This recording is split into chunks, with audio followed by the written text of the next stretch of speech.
आगाज में बात करेंगे इंडस वाटर ट्रीटी के हवाले से। पाकिस्तान का मौक़िफ़ अब सिर्फ एक बयानिया नहीं रहा बल्कि यूएन ने भी इसकी भरपूर तौसीक कर दी है। यूएन के स्पेशल रिपोर्टर्स ने भारतीय ऐलान पर गहरी तशवीश जाहिर करते हुए वाज़ेह किया है कि मुआहदे को यकतरफा तौर पर मुअत्तल नहीं किया जा सकता। इस रिपोर्ट के मुताबिक पानी के बहाव में रुकावट या उसकी धमकी पाकिस्तान में करोड़ों अफराद की बुनियादी हुकूक को बराह रास्त मुतासर करती है। भारत से वजाहत, नुकसान की तलाफी और मुआहदे पर नेक नियती से अमल का मुतालबा किया गया है, जबकि भारत की जानिब से दरियाए चनाब के बहाव में तब्दीली की मज़मूम कोशिश पर पाकिस्तानी दफ्तर खारजा ने सख्त रद्द-ए-अमल देते हुए कहा है कि सिंध तास मुआहदे की खिलाफ वर्जी नाकाबिले कबूल है और आलमी बरादरी को इस पर फौरी नोटिस लेना चाहिए। अब पाकिस्तान के पास क्या ऑप्शंस मौजूद हैं, कौन से चैनल्स हैं और इसके साथ साथ बयानात से आगे क्या एफर्ट्स की जाएंगी और साथ ही साथ यूएन स्पेशल रिपोर्टर्स के जो ये स्टेटमेंट है ये कितना सिग्निफिकेंट है, इस पर बात करने के लिए एहतशामुल हक साहब सीनियर एनालिस्ट, उनके साथ साथ senior analyst brigadier retired Haris Nawaz साहब ने हमें ज्वाइन किया। दोनों को वेलकम करते हैं प्रोग्राम में। हारिस साहब, आपसे मैं आगाज़ करती हूँ। अभी जो यूएन के स्पेशल रिपोर्टर्स की जानिब से जो हम देख रहे हैं कि ये स्टेटमेंट आना, इसकी लीगल सिग्निफिकेंस के साथ साथ ये भी बताइएगा कि पाकिस्तान और भारत के दरमियान वर्ल्ड बैंक ने ब्रेक की थी ये जो इंडस वाटर ट्रीटी की जो डील थी, जो कॉन्ट्रैक्ट हुआ था। अब हम देख रहे हैं कि उनके जो मौजूदा सदर हैं वो भारतीय निजात हैं, अमरीकी निजात भारतीय हैं, अजय बांगा साहब। सो वहाँ से तो हम उस तरीके से क्या इंसाफ की उम्मीद कर सकते हैं या दीगर फोरम्स पाकिस्तान के पास क्या हैं? देखिए आमना, बात ये है कि पाकिस्तान का स्टांस बड़ा क्लियर है और वो वैसे भी जो इंडस वाटर ट्रीटी है जो स्पॉन्सर है वो वर्ल्ड बैंक है, वर्ल्ड बैंक गारंटर है और दोनों मुल्कों ने इसको साइन किया हुआ। मीन्स के जब भी इसमें वो चेंज करनी होगी बाहमी रजामंदी से होगी, म्यूचुअल अंडरस्टैंडिंग से होगी। यूनिलेटरी कोई मुल्क इसको अल्टर नहीं कर सकता जब तक कि दोनों की ना हो। नंबर एक बात, पाकिस्तान ने बड़ी क्लियर बात कर दी थी ईवन मार के हक से पहले जब ये उन्होंने कहा था कि हम इसको सस्पेंड कर रहे हैं, उसका भी पाकिस्तान ने बड़ी क्लियर बात की थी कि हम इसको एक्ट ऑफ वॉर समझेंगे, हम इसको टॉलरेट नहीं करेंगे। ये हमारे 24 करोड़ अवाम की ज़िंदगी और मौत का मसला है। पानी एक ऐसी ज़रूरियत है जिसके ज़रिए हम इकनॉमिक जो है ये स्ट्रैंगुलेशन बर्दाश्त नहीं करेंगे और ये यूनिट सस्पेंड हो भी नहीं सकता। इट इज़ गलत, बिल्कुल गलत बात है, ठीक है। तो इस वजह से मैं आपको ये बात बता रहा हूँ कि ये बिल्कुल ये किसी हालत में भी एक्सेप्ट नहीं है। हमारे पास बहुत ऑप्शन हैं, हमने इसकी कॉन्टीजेंसी भी वर्किंग की हुई है, यहाँ तक हमने की हुई है कि अपनी अगर मिलिट्री एक्शन भी करना पड़े तो वी विल नेवर हेजिटेट अपने अवाम की खुशहाली के लिए और उनके लिए कोई आइंदा के लिए प्रॉब्लम ना हो। सेकंड ये कि इसमें अगर कभी ज़रूरत पड़ेगी तो हमारे पास वर्ल्ड बैंक का फॉरम है, उसके बाद वहाँ पे यूनाइटेड नेशन का भी और third international court of justice का भी, हम हर जगह जा सकते हैं। लेकिन हम इन्फॉर्म करने का we will never allow India to इसको रोके या दरिया चनाब को अगर ये डाइवर्ट करते उस डायरेक्शन को, even then we will not allowed. हमारे पास इंडिया का एक इंच एरिया हमारी मिसाइल रेंज के अंदर है और ये इंडिया को बड़ा क्लियर पता भी है, इसलिए मैं ये बात कर रहा हूँ। और इनको पता है कि हमारी क्या कैपेबिलिटी है और इनकी कितनी नालायकी और कितने ये कमज़ोर मुल्क है। इनको नहीं पता कि क्या इसके रूल्स कानून हैं, ये यूनिलेटरी नहीं कर सकते हैं, गीजर बब्बियाँ लगाते रहते हैं। इन्होंने बरसात के मौसम में भी विदाउट इन्फॉर्मिंग इन्होंने जिस तरीके से चनाब को पानी खोला था उसमें हमारे पंजाब में जो तूफ़ान बर्पा की है, इन्होंने कीमती जानें गई हैं, लाइफ प्रॉपर्टी सब नुकसान हुआ है। हमने बहुत टॉलरेट कर लिया है but now water is getting over our heads. हम अब इसको बर्दाश्त नहीं करेंगे। पाकिस्तान को चाहिए कि बड़ी क्लियर खुल्लम खुल्ला वार्निंग इंडिया को दें, उसके बाद वर्ल्ड बैंक को दें, यूनाइटेड नेशन को दें, अमेरिका को बता दें कि this is the situation, we are warning. इसके बाद अगर इंडिया ने कोई ऐसी हरकत की, we have all the legal actions के अलावा हमारे पास अपना मिलिट्री एक्शन भी है, क्योंकि ये हमारी अवाम की ज़िंदगी और मौत का मसला है, टॉलरेट नहीं करेंगे। ठीक है एहतशाम साहब, ये आप समझते हैं इंडिया उस एक्सटेंट तक जाएगा जहाँ पे सिचुएशन इतनी ख़राब हो कि उसमें हम देख रहे हैं कि ऑब्वियसली अगर इंडिया एक ये करता तो ये रास्ता खोल देगा चाइना के लिए भी वो भी कल को दरियाए ब्रह्मपुत्र वहाँ से पानी का जो बहाव है वो रोक सकता है इंडिया के लिए। सो ये मामला खड़े हो सकते हैं, या ये आप समझते हैं कि ये सिर्फ एक थोड़ी सी नोक झोंक करने की इंडिया की कोशिश है? और पाकिस्तान अगर इन फोरम्स के पास जाता है तो हमें रियलिस्टिकली क्या तवक्कुआत रखनी चाहिए, आलमी अदालत इंसाफ हो या वर्ल्ड बैंक हो? देखिए, हम 3 बड़े जो आलमी अदारे हैं, जिसमें आप वर्ल्ड बैंक को भी देख लें, और अभी अजय बेंगा का आप जिक्र कर रही थी, वो इंडियन हैं और वो प्रेसिडेंट ऑफ वर्ल्ड बैंक के, वो भी रिकॉर्ड पे उन्होंने कहा था कि ये यूनिलैटरली आप इसको सस्पेंड नहीं कर सकते, हेल्ड एंड बेस नहीं कर सकते इंडस वाटर ट्रीटी को, जो 1960 में वर्ल्ड बैंक ने जिसको ब्रोकर किया था। तो अब देख लें, ये वर्ल्ड बैंक ही कह चुका है, यूनाइटेड नेशन भी कह चुका है, अभी आप देख लें डेटा जो उन्होंने बात किया, और फिर इंटरनेशनल कोर्ट ऑफ जस्टिस भी कह चुकी है कि जी इस तरह के ये इंटरनेशनल लॉज में ये चीज़ें आती हैं, यूनिलैटरली हिंदुस्तान ये नहीं कर सकता। अब सवाल ये है कि जिस तरीके से हम देख लें कि बायलैटरी एक वक्त था जब पहलगाम से पहले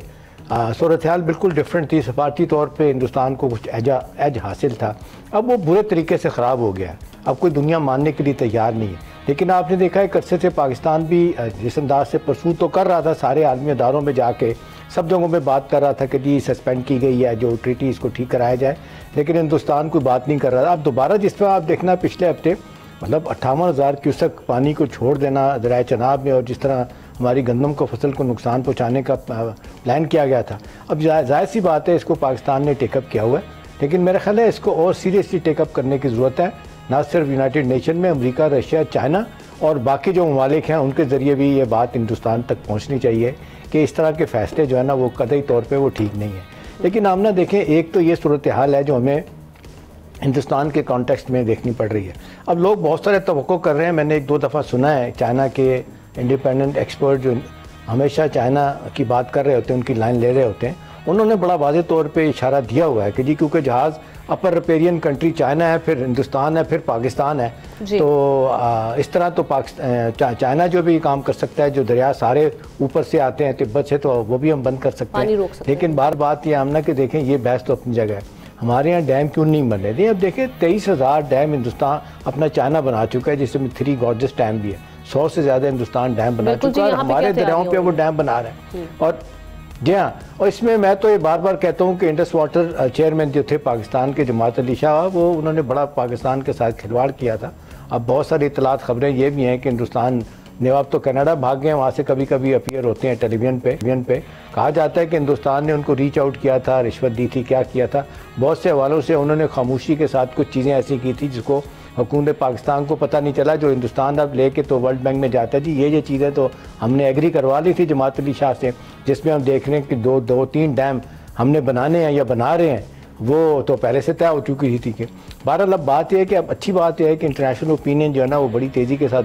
बदल चुकी है। अब हिंदुस्तान का नैरेटिव नहीं बिक रहा। वो जो पहलगाम से पहले अपना मोदी कहा करते थे ना कि जी हिंदुस्तान पे बड़ा अच्छा वक्त आने वाला है, तो अच्छा वक्त नहीं, बुरा वक्त आना है। बुरा वक्त उन पर बहुत तेज़ी के साथ शुरू हो चुका है।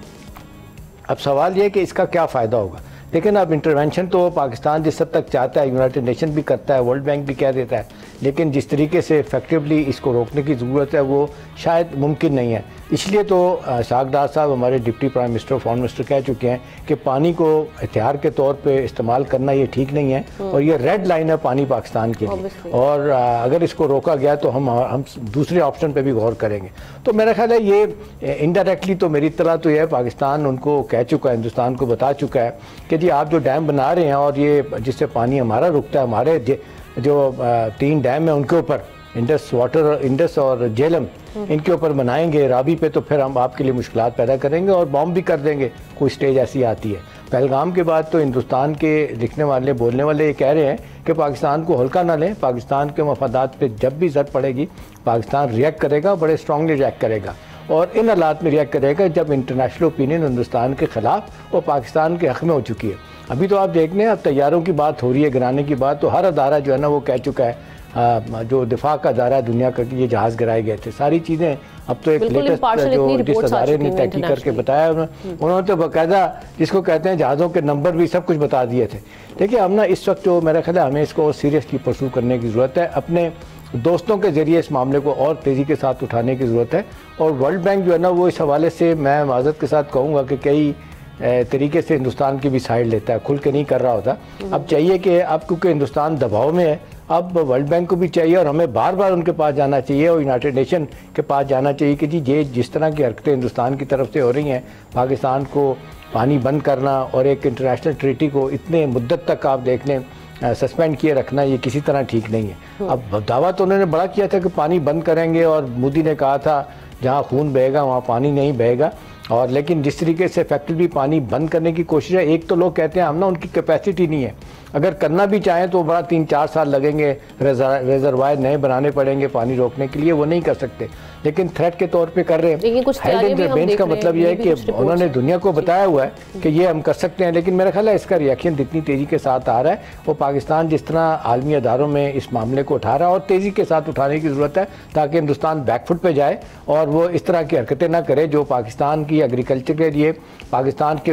लोगों के लिए ठीक ना हो। देखो ना, वो तो इंटरनेशनल कोर्ट ऑफ जस्टिस तो बड़ा वाज़ेह तौर पे कह चुकी है, ये पानी रोकना इंसानी बुनियादी हकूक़ जो है ना उनको मुअत्तल करने वाली बात है। तो रिएक्शन तो हिंदुस्तान के ख़िलाफ़ बहुत है आमना। अब देखना ये कि कितनी तेज़ी के साथ पाकिस्तान इसको और इस इशू को उठाता है और हिंदुस्तान को अंडर प्रेशर लाता है ताकि ये ट्रीटी जो है ना इसको रिवाइव किया जा सके। जी बिल्कुल ठीक। हारिस साहब, एक तो इसका हम वही देख रहे हैं कि लीगली तो हम अपना एक केस लड़ते भी रहेंगे, डिप्लोमेटिकली भी इस मामले को हाईलाइट हमें करना चाहिए प्रोएक्टिवली, लेकिन पाकिस्तान की अपनी भी क्या तैयारी होनी चाहिए। जैसे एहतशाम साहब ने भी कहा कि यहाँ पर डैम्स ना बनना, ये भी एक सवालात है। फिर सूबों के अपने जो हम कंसर्न्स देख रहे हैं उस साइड से क्या तैयारियाँ की जा रही हैं, ये कितनी ज़रूरत है वक्त की कि हम अपने भी यहाँ पर तैयारियों को पूरा रखें। देखिए, इसमें 2-3 प्रॉन्ग स्ट्रेटजी है। नंबर 1 है कि आप अपनी इनवर्ड तैयारी जो है फ्लड्स को प्रोटेक्ट करने के लिए, रिजर्वायर बनाने के लिए पंजाब में, सिंध में, KPK में हमें पूरी तैयारी करनी चाहिए और हमें देखना चाहिए कि पानी लास्ट टाइम जो जितना ज़्यादा उन्होंने छोड़ा था, इस पानी को कंजर्व करने के लिए कितने हमें छोटे डैम बनाने की ज़रूरत है और रिजर्वायर बनाने की ज़रूरत है, और जो हमारे डैम बने हुए हैं उनको प्रोटेक्ट करने के लिए उनके फ्लड प्रोटेक्शन बंद जो हैं वो कितने हमें उनको स्टोन पिचिंग कैसे करनी है कि वो एट टाइम ब्रीच कर जाते हैं, जिसकी वजह से बहुत ज़्यादा नुकसान होता है। एक तो ये हमें ज़रूरत है। सेकंड, अगर इंडिया इनको पानी को एज हथियार इस्तेमाल करता है तो फिर इंडिया को बता देना चाहिए कि फिर हम भी इसको एज हथियार इस्तेमाल करेंगे and we have all the capability. इनको पता है कि हमारी क्या कैपेबिलिटी है, हम किस तरीके से मिसाइल रेंज पे मिसाइल अपने इस्तेमाल कर सकते हैं, उससे इनका इतना नुकसान कर सकते हैं कि इनको समझ आ जाएगी। बिकॉज हम नहीं चाहते कि आपस में 2 न्यूक्लियर मुल्कों में लड़ाई हो। यही हमें बताने की ज़रूरत है यूनाइटेड नेशंस को, अमेरिका को, यूरोपियन यूनियन को, कि अगर इसकी वजह से एस्केलेट होती है तो India will be directly responsible for it. हम किसी हालत में इनको डाइवर्ट करने की ज़रूरत नहीं करने देंगे जनाब को, हम पानी को रोकने नहीं देंगे पानी को, और जो जिस तरह फ्लो ओवरफ्लो करते हैं वो हमारे टाइमली इन टच रहेंगे, टाइम पर हमें वार्निंग देंगे, बताएंगे कि पानी कितने कुछ बढ़ है और कहाँ कहाँ पानी में छोड़ना चाहते हैं, ताकि हमारे पब्लिक को इन्फॉर्म करें, टाइम पर वैक्यूएशन करें और उसके साथ वो अपना एक चीज़ मैं आपसे पूछूंगा हाजी साहब, ये बताएं कि चलें ये तो आप बड़ी ठीक बातें कर रहे हैं, अब सवाल ये है कि हमारे यहाँ ये हुकूमतों का जिस तरीके से हम देखते हैं कि लहजा देख लें, आप इसको हम क्या कह सकते हैं कि जो डैम बनाने के मामले में माज़त खान लहजा है, उनकी सियासी मजबूरियाँ हैं। चलें कालाबाग डैम नहीं बनाया, मुझे याद है 84-85 में वर्ल्ड बैंक के प्रेसिडेंट आए थे, वाइस प्रेसिडेंट, उन्होंने कहा था जी $5 बिलियन देते हैं, बनाए, सब कुछ हो गया था, नहीं बनने दिया गया। अब बाकी जो डैम है नहीं बन रहे, अब बादशाह डैम देखें अब 12-13 साल हो गए नहीं बन रहा, और जो डैम छोटे छोटे प्लान किए वो नहीं बन रहे। वो एक बाबडा ने, ब्रिगेड साहब ये काम बड़ा अच्छा किया था 80s में, उन्होंने 432 साइट्स आइडेंटिफाई की थी जहाँ पे उन्होंने कहा था पोटेंशियल है, आप 50 से 100 मेगावाट तक के आसानी के साथ छोटे डैम बना सकते हैं, नहीं बनने दिए गए। तो मेरा सवाल ये कि हुकूमतों की ये क्या सियासी मजबूरी है कि जो काम करने वाला है आम आदमी के हक में आता है, मुल्क के हक में आता है, उसको करने में देर लगा रहे हैं। हिंदुस्तान तो दुश्मन है, वो तो करेगा, हम अपने दुश्मन क्यों बने हुए हैं? एहतशाम साहब, बात यह है कि हमारी पॉलिटिकल विल नहीं है, मल्टी रिजॉल्व नहीं है, हम शॉर्ट साइटेडनेस करते हैं, लॉन्ग टर्म प्लानिंग नहीं करते हैं। इंडिया की मिसाल देख लें, उन्होंने कैसे कैसे डैम बनाए हैं, कितनी बिजली कन्वर्ट किए जनरेट कर रहे हैं, कितनी इरीगेशनली वाटर लेकर इस्तेमाल रिजर्वायर बना रहे हैं। We keep sleeping. अभी आपके सामने सब खत्म हो गया, बारिश खत्म हो गई, सिरेडी से गुजर गया, हम सब भूल गए।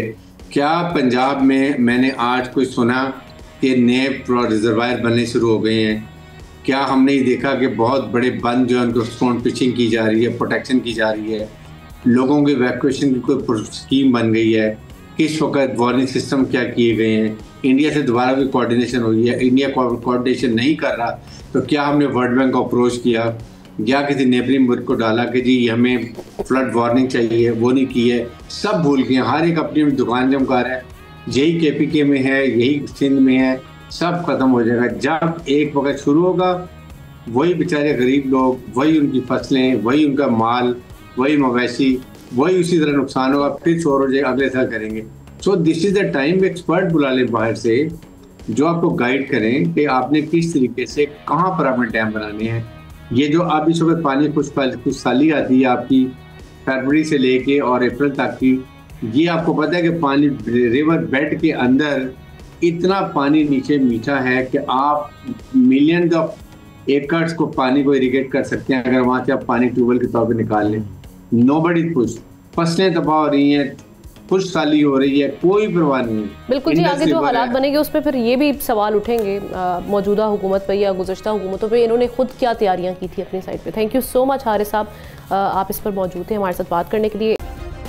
सब्सक्राइब करें और बेल दबाएं ताकि कोई खबर रह न जाए।